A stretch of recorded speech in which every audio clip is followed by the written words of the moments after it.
Labas žmogau, žiūrovas klausia, kaip manai, verta jau galvoti apie evakuaciją? Kaip Landsbergis siūlo kištis tiesiogiai su LT armija į Ukrainą prieš Rusiją? Tai apie tiesiogiai kišimąsi į Ukrainą mūsų armijos, jeigu duom prašyti komentarus ir šis atskirą video, o šiaip manęs labai dažnai klausia apie migraciją, ar dabar reikia emigruoti ir į kokią šalį reikia emigruoti. Tai vat manau šitą klausimą būtų galima aptarti. Reikia pradėti tai, kas yra emigracija ir kas yra emigrantai. Aš išdėsiu savo nuomonę, jūs komentaruose rašykit, ką jūs manot. Emigrantai, mano manimu, tie, kurie neranda vietos savo tėvyniai ir bėga ieškoti geresnio gyvenimo į kitas valstybės.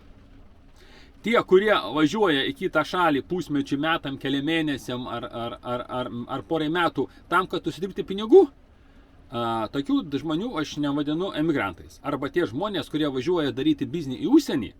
Aišku, jeigu ten jie gyvena, tada aš jau emigrantai. Jeigu bastosi tenai, tai ten būna, tai irgi neskaitau emigrantais. Emigrantai tie, kurie išvažiavo iš savo tėvynės ir savo ateitį sieja su svetima šalim. Dabar emigrantai tie, kurie nerado savęs ir savo gyvenimo nuosavoj šaly, ten, kurie gimė. Arba ten, iš kur kilę jų protėviai. Nu, šiandien tai šiaip ten, kur gimė. Dėl tokių priežasčių gali žmogus nerasti savęs gero gyvenimo savo šaly. Vienas iš mano manimo pateisinamų priežasčių yra tik tai viena pateisinamų priežastis ir tai su išimtim, kai tavo tėvynėje vyksta karas. Ir tai, tu tik tai karo metu išvyksti iš šalies. Tai vėl galima skaityti, kad tai yra ne emigracija, o tai yra tu savo šeimą gelbėji nuo mirties. Vėlgi galbūt aš net iš tą vietą net nevadinčiau emigracija. Nes anksčiau ir vėliau tu planuoji grįžti į tą šalį, nu kaip anksčiau, baigus karui, planuoji grįžti į tą šalį ir vėl toliau ten kurti, tęsti savo gyvenimą. Tai vėlgi tai nėra emigracija. Tai reiškia emigracija, tai kai tu savo tėvyniai nesurandi savęs, nesurandi savo vietos. Tai šitoje vietoje, jeigu žiūrėt iš metafizinės pusės, apie tai arba ten projektas nori pildosi. Jeigu tu tokiu būdu bėgi nuo problemų, o emigracija tai yra dažniausiai yra bėgimas nuo problemų. Tai bet kokiu atveju tu nerasi sprendimo kitur pabėgęs. Tu laikinai gali didesnė pinigų suma už tavo darbo valandą psichologiškai užmaskuoti savo problemas. Bet vėlgi, čia jau daugiau yra dalykas, nori pilti kanalą. Mes pakalbėkime apie labai paprastą pragmatinį dalyką. Visi jūs daug turit giminių, gal kad netgi ir žiūrit iš Londono, iš Norvegijos, iš Švedijos, iš Vokietijos. Pasakykit man, mėly tautiečiai, kuo jum laiko vietiniai gyventojai? Aš manau, nesuklysiu pasakydamas tai, kad visi emigrantai tai yra šūdo gabalai, jeigu žiūrim iš vietinių gyventojų pusės. Pravažiavau aš dabar beveik visą Europą, jau sėdžiu Turkijai. Pravažiavau visą aplink Europą. Teko bendrauti su emigrantais ir gyvai, ir telegramuose, ir rašo ištuose. Niekur emigrantų nelaiko normaliais žmonėm. Jie yra vergai, šūdo gabalai ir atvažiavę tam, kad tarnauti vietiniam. Daugiau ar mažiau, kai kas sakys, nesąmonė, aš čia turiu 3, 2, 1 Norvego kaimyną, jisai yra normalus, mes su juo geriam šnapsą ir kepam šašlus. Vienas Norvegas, tai ne visa Norvegija. Tas pats ir su anglais. Vat, mėlėjai, parašykit man tie, kurie žiūrit iš užsienio. Kaip jūs žiūri vietiniai gyventojai bendramase, ne 2 ar 3 kaimynai, ar draugai, su kurių vaikai eina į vieną mokyklą arba į vieną darželį, o kaip aplamai žiūri anglai, norvegai, švedai ir visi kiti. Taip, kad ne pats geriausias dalykas, taip, sakys, ten geriau moka, čia Lietuvoje šūdas, Lietuvoje valdžia šūdas ir viskas kitas. Lietuvos valdžia tai yra Lietuvos gyventojų veidrodis. Ir jeigu tu išvažiavai į Londę ir rėkia ant Lietuvos, tai tu toks pats debilas, kaip ta pati žuvytė, kaip ir sėdintis Lietuvoje, nes tu esi lietuvis ir Lietuvos valdžia yra ta pati tavo valdžia. Sakysi, nesąmonė, aš jau gavau pilietybę. Okei, apie tai pagalbėsime. Jau gavai pilietybę, tai biškis pastau, toj šaly šansų yra daugiau. Kai ateina sunkus laikai į valstybę, valstybė ieško, kokią čia sąskaitą būtų galima pasipelnyti. Pirmoji eilė, bent jau jeigu žiūrime į vakarų Europą, tai yra užsieniečiai. Nu, yra dar emigrantai arabai, ten yra kita rūšis emigrantų, apie juos pakalbėsim. Labai dabar geras yra pavyzdys Rusijos oligarkai. pirmas dalykas, ką išbožino užsieniečius. Ir kas turi kažkiek smegenų, ir ypatingai ir turi dar pinigėlių, turėjo suprasti, kad po Rusijos oligarchų sekantis žingsnis eina rusai ir visi Rusijos piliečiai. Europos parlamentas jau tokią išvystė idėją, kad reikia visus Rusijos gyventojus, visus Lietuvos verslus, visus Rusijos verslus Europos Sąjungoje nacionalizuoti ir viską atimti iš Ruskė. Nenustebsiu, kad tai padarys, tai yra normalios europietiškos vertybės. Kad ims viską iš Ruskė ir vėl bus mažai, nes Europos ekonomika eina į kaip tenai, neigiamą kritimą, į teigiamą kritimą, taip reikia sakyti. Ne tai, kad krenta, o teigiamai krenta, ta prasme. Čia ta prasme, vakarų pasaulį, į barį. Ekonomika nekrenta, o ekonomika neigiamai auga. Tada ką bandys išbožinti? Kiniečius? Taip, nes Europos su kiniečiais irgi nebenori draugauti, reikia išbožinti kiniečius. Po to kokius indusus, kai visi šitie bus išbožinti, vis tiek bus žopa, ateis laikas božinti vietinius, europinius emigrantus. Tai yra rytų Europos gyventojus. Rytų Europos verslininkus tose vakarų Europos šalyse. Netikėkit, palaukit, nedaug lyga laukti, aš dėl to nei kiek nepergyvenu, nes yra žmogiška psichologija, yra žmonių instinktai, yra valdžios įstatymai, kaip viskas veikia. Ir yra ekonominiai dėsniai. Taip kad, mėlyje, kaip sakant, aš jums perspėjau, o toliau čia jau jūsų yra reikalas. Čia dar nedidžiausia problema. Jeigu šnekam apie vakarų Europos emigraciją. Kokiose šalyse emigrantus emigrantus neskaito šūdo gabalais. Yra keletą tokių šalių. Tai turi būti šalis labai didelės ir šalis turi būti imperialistinės arba imperijos. Tai yra dvi šalis. Amerika ir Rusija. Rusija yra apie 200 tautybių žmonių, Amerika aplamai yra emigrantų kraštas. Nors dabar domėjausi, vis dažnai klausia apie Argentiną. Argentina irgi skaitosi emigrantų šalis, ten irgi skaitosi, kad emigrantų ten yra labai lengva. Tada leiskim, realiai yra 3 pasaulio šalis, į kurią emigravę jūs, ta prasme, nesijausit šūdo gabalais, jeigu, vėlgi, su ta sąlyga, jeigu nuvažiavę tenai, nepradėsit aiškinti, pavyzdžiui, nuvažiuojat į Rusiją, pradėt aiškinti, koks Putinas durnas, kokie jūs rusai debilai, neturit unitazų, pijok alkoholikai. Nepritapsit. Tas pats yra Amerikoje. Nors dabartinė Amerika tai ne ta, kuri buvo prieš 10-15 metų. O ta senoji Amerika, tai buvo nuostabi Amerika. Dėl Argentinos negaliu daug komentuoti, ten informacijos mažai turiu. Tai dabar pažiūrėkime tada gerai. Žmogus sako, nesąmonė vis tiek, čia bus karas, čia dar kažkas, man reikia bėgti iš Lietuvos. Vakarų Europą paaiškinau ir dar prie to sugrįšim, bėgam, daleisim dabar į Ameriką. Išsvajota šalis, Amerikos svajonė, nuostabus dalykas. Bet yra niuansas. Dabar Amerika LGBT-škinė. Ką tai reiškia? Tai reiškia, jeigu jūs nori turėti palikuonių, anūkų, pronukių, bijau, kad dabartiniai Amerikoje niuansų bus, greičiausiai jūs jų neturėsit. Bet Amerikoje yra kitas niuansas. 24 metai. Artėja nauji Amerikos prezidento rinkimai. Jeigu respublikonai iškelia Trumpą ir Trumpas laimi rinkimus, tai greičiausiai Amerikoje vyksta pilietinis karas. Tuo atveju Amerika turi savo istoriją tokių teigiamų patirčių. Amerikai pilietinis karas tai yra teigiama patirtis.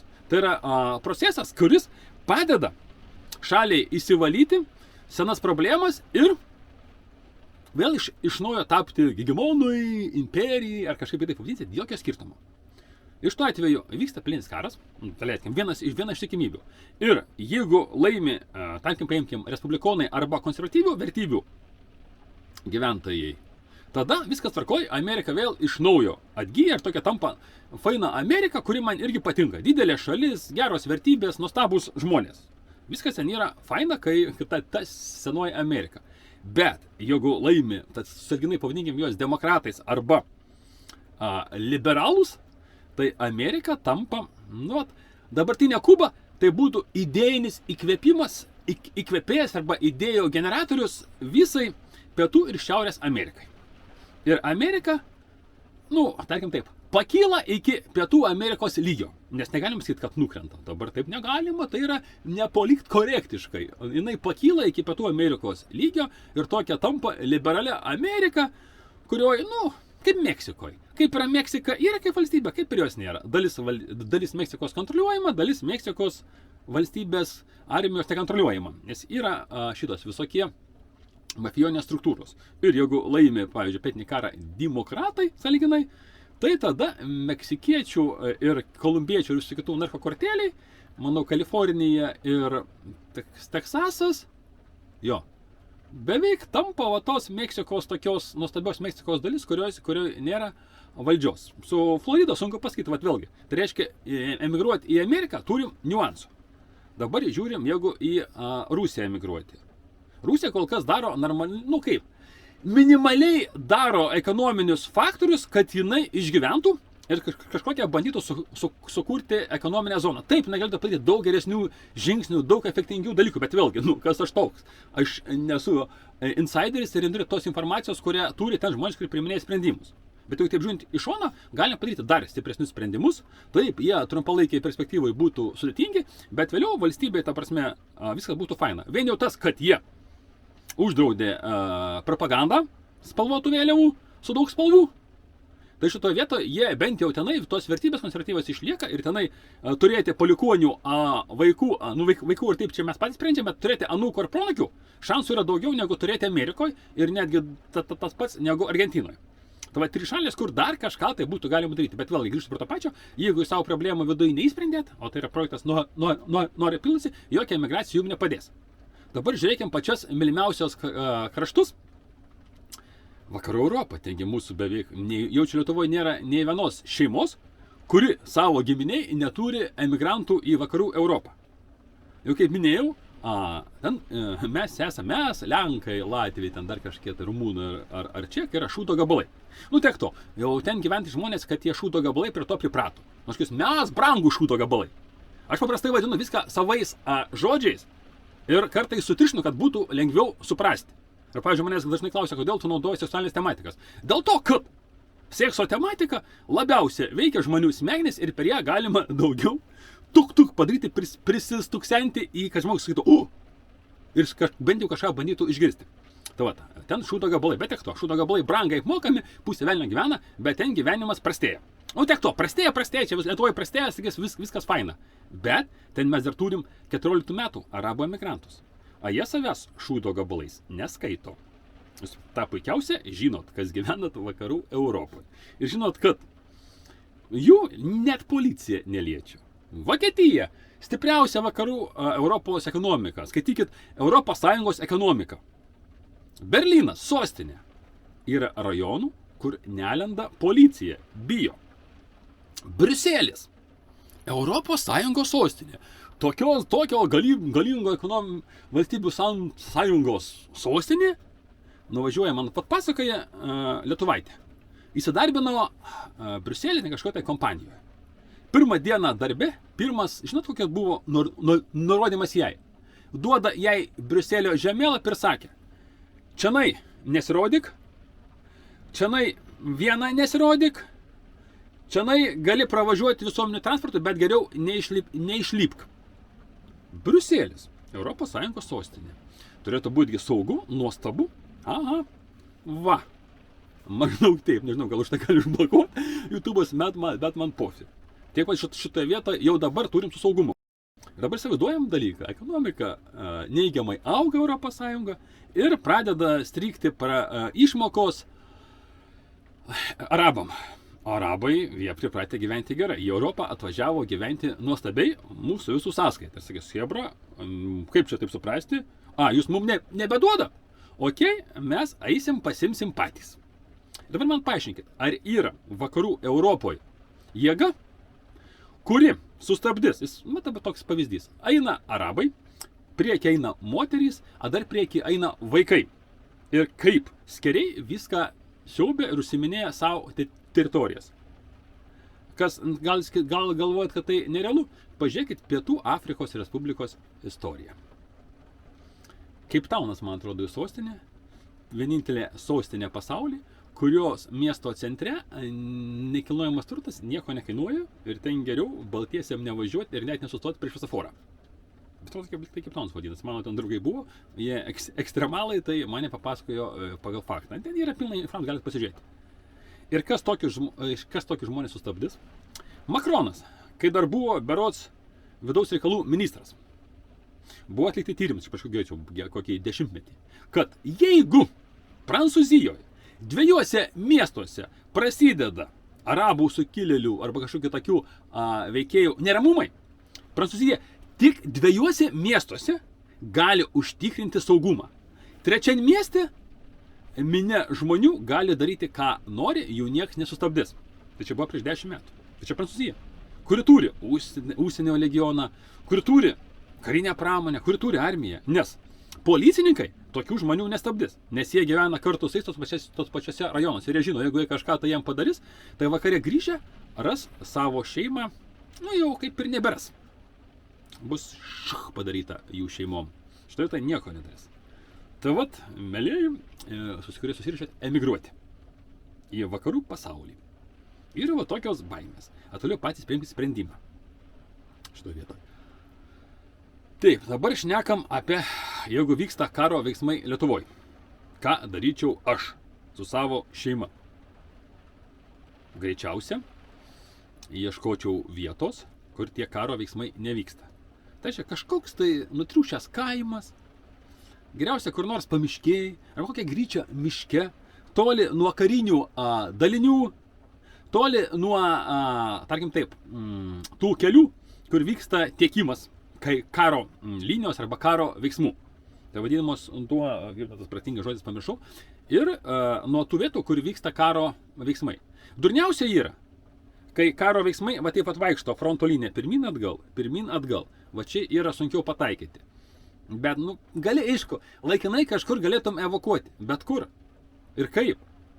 Paprašiau ieškoti vietoj saugios vietelės. Ir vat manęs, kai ukrainiečiai klausdžia, sakau, hebra, važiuokit kur nors, Karpatuos, į kalnus, išvežkit savo šeims, kokį nors kaimelį ir ten jūs pragyvensit saugiausiai visus šitos įvykius.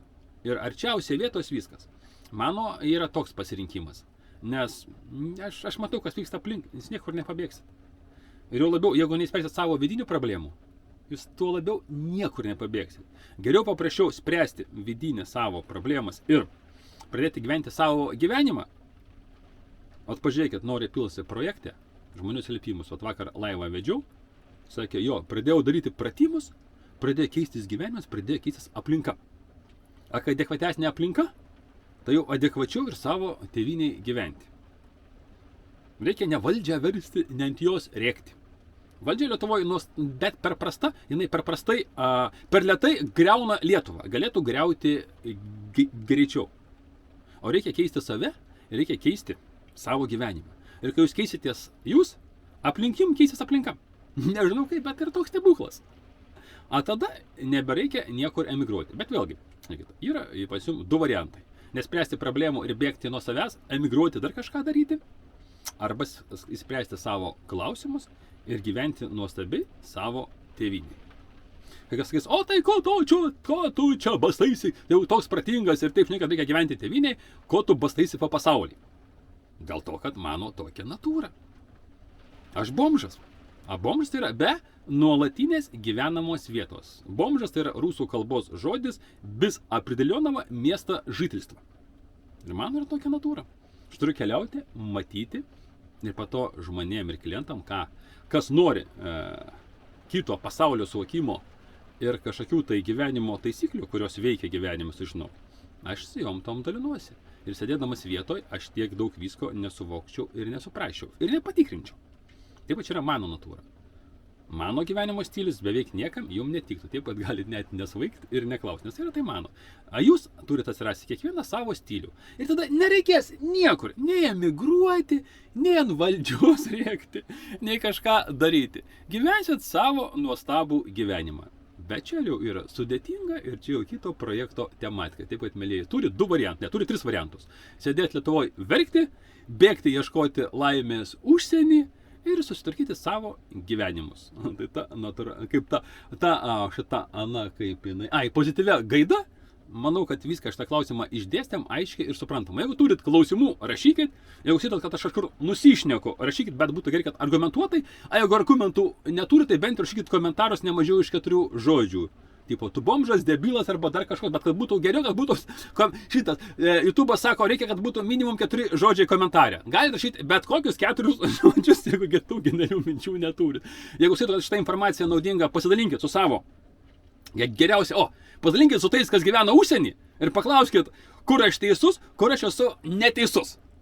Bet ne vienam, įsiųskit bent keliem. Ir po to atlikit socialinę apklausą savo aplinkoj, tų, kurie emigravė. O tie, kurie emigrantai, žiūrit. O tai būtų labai įdomu parašyti, sakykit, ne, tu čia nieko nesupranti, mes čia daug metų gyvenam, viskas yra iš tikrųjų taip nuostabiai ir ne taip baisiai, kaip tu pešiai. Taip pat laukiu jūsų visų. Kas dar neprenumeravot, prenumeruojam, nes kartais kokių nors durnų, genialių ar įdomių minčių čia vis tiek atrasit. To, ko kitur tikrai neatrasit, garantuoju, nes kito tokio durno, unikalaus ir bomžo daugiau nėra šitam pasaulyje. Taip pat iki mielieji.